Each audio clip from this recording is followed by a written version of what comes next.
2024년 5월 9일 목요일 한국일보 사설을 읽어드리겠습니다.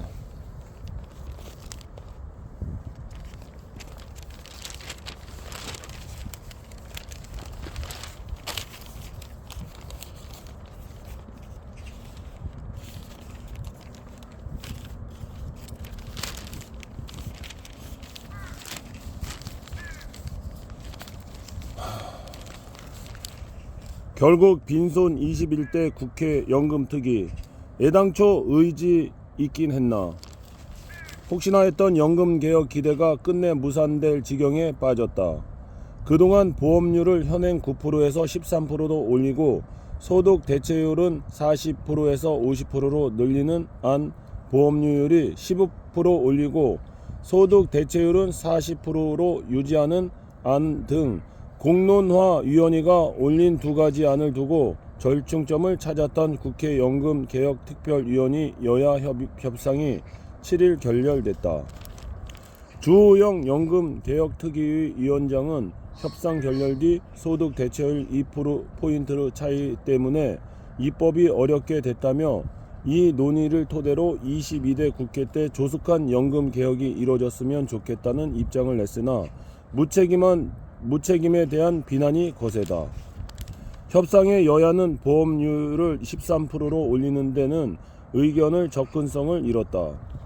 그러나 소득 대체율에서 여당 측은 연금 재정안을 감안해 올릴 수 있는 최대치를 43%로 고집한 반면 야당 측은 노후 소득 보장을 위해 최소 45%까지 올려야 한다는 입장을 고수해 합의를 이루지 못했다.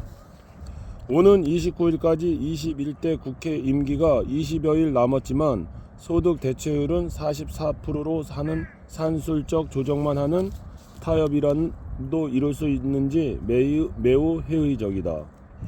연금 개혁은 윤석열 정부의 3대 개혁 과제 중 하나였지만 애초부터 어정쩡하게 돌아갔다.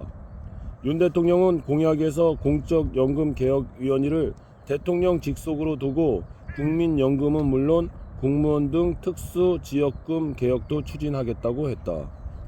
하지만 인수위 단계에서 대통령 직속 표현이 빠지더니 결국 국회에 특위를 두는 쪽으로 선회했다. 그나마 2022년 7월 출범한 국회 특위에서는 개혁 논의까지 사실상 국민연금만으로 축소됐다. 국회 특위도 겉돌았다.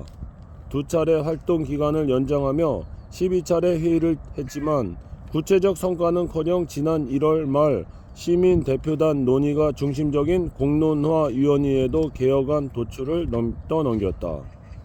지난해 10월 개혁 방향을 24개나 국회에 제출한 보건복지부 역시 무책임하기는 마찬가지였다. 경위를 돌아보면 남은 21대 국회 임기 중 소득 대체율에 대한 극적 타협이 이루어져도 공적연금 전반의 개혁은 여전히 미완인 상태로 남을 수밖에 없다. 개탄스러운 일이다.